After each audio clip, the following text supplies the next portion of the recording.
Are you allowed to tell the story about when Tiger was making the transition, because he was with Titleist, but he was playing Mizuno irons in the very early years? Yeah, Are you yeah, able to tell because the 681T, I had a set of the 681s, and I still to right, this day kick myself for selling those to a friend of mine.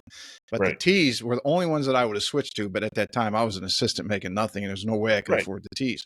But you designed those. Can you go through that story a little bit? Because Sure, that's one of the absolutely. iconic stories of clubs and golf and golfers. Yeah, no, absolutely. So I was just kind of at the end of finishing up with Davis Love.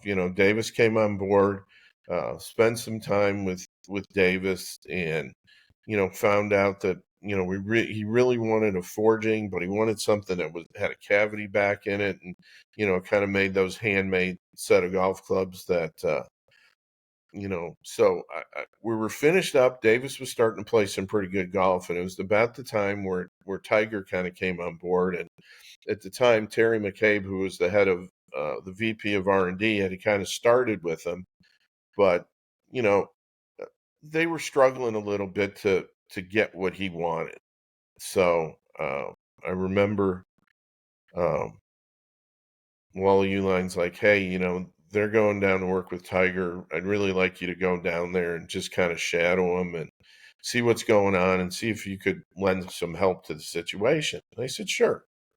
So I called up Butch, and one of my best friends before he passed away, if you don't know, was Dick Harmon. So Mm-hmm. Dick was very special to me, and so I got to know the Harmon family very well. So I called up Butch and I said, Butch, I said, by the way, I said, I don't know if you know, but I'm coming down and I'm going to spend a little time. And he goes, great. He goes, well, let's do this. We're supposed to meet them on the range at 9 o'clock. How about you, me, and Tiger meet in the locker room and have breakfast at 7:30 and talk about what we want and what we need and what he'd like to have. So I walked out.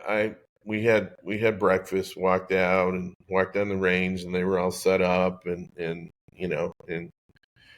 all of a sudden it's like Tiger's hitting it, and he's like, "Well, that's okay, but you know, Larry's going to make me a set of clubs, so thanks for your efforts, but this is what we're going to do." So it was a little uncomfortable for a little while, but actually Terry helped with the 681s, and so we ended up, basically in what I learned uh, and I said this in a podcast a couple weeks ago. I had the pleasure of spending 5 days with Tony Penna. And if the people don't know who Tony Penna was, Tony Penna was a good player in his own right, but arguably one of the best club designers ever. Mm. Did all the great stuff in McGregor's for in the 50s and 60s, all the iomatics and all those things. And he would always say, and he told me, he said, hey, if you're going to work with great players, you need to look and listen. You need to look at what they're doing, look at their clubs, look at their body language, listen to the golf shots, listen to what they say, and listen to what they don't say. You have to kind of dissect what they're doing and figure it out from there. So to me, that was sitting at breakfast.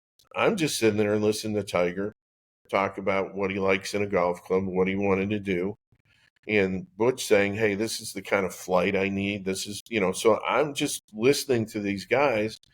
And in my head, I mean, I kind of walked away after about an hour and a half going, man, I can just go get on an airplane. I don't even need to watch him hit a golf shot and go build him a set of golf clubs.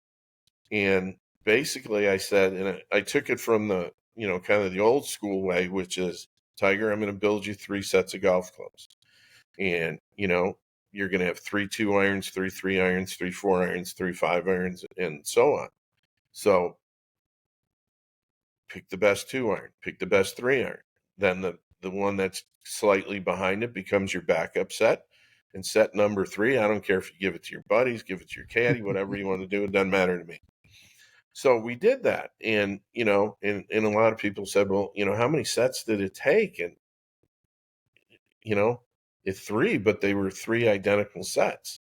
Did we make a few tweaks down the road? Yeah. Were there conversations about the soul and some things? And, we'd be starting to grind some stuff, and he'd be like, he'd talk to me and he's like, hey, can you do this? Can you do that? So the original set came from a couple different sets of forgings that Titleist already had, that we manipulated the lofts and lies and offsets and things, and turned it into an iconic set of golf clubs. And then the T's and the 681s were basically copies off of those.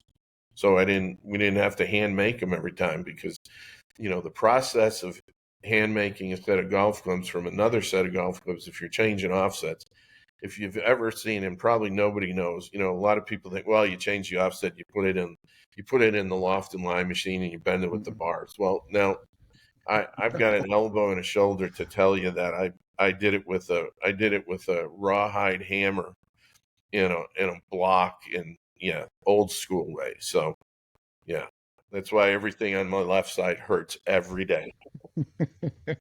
Was not that there have, if you ever look at chat rooms on this, and there's, and to this day there's still probably debates of just maybe people that don't know, or just have the assumption based off a friend of a friend of a friend who told them. But as far as who did the forgings, or some of the work, was it Hoffman, who I believe at that time was in Tennessee, or was Yep. it Endo out of Japan? Well, the original clubs were Hoffman forgings. They were two different sets. They were the only ones left in the U.S. that were making any forgings. But we had a lot of old forgings at Titleist that worked out well for us. And then the 681s went over. Then we took them over to Endo, and Endo did their work, and turned them into a set, because we knew that if we're going to mass produce these, we didn't have the capability at Titleist anymore to grind that many sets of golf clubs. So it just made sense to take them to Endo. And the guy who ran it at the time was Kenji Kobayashi, who is now involved in Grindworks that Patrick Reed plays. And he was just a great guy, and very open to, hey, this is how we're going to make them, and we're going to make them as specific to your needs as you can. And they did a wonderful job. They were awesome. So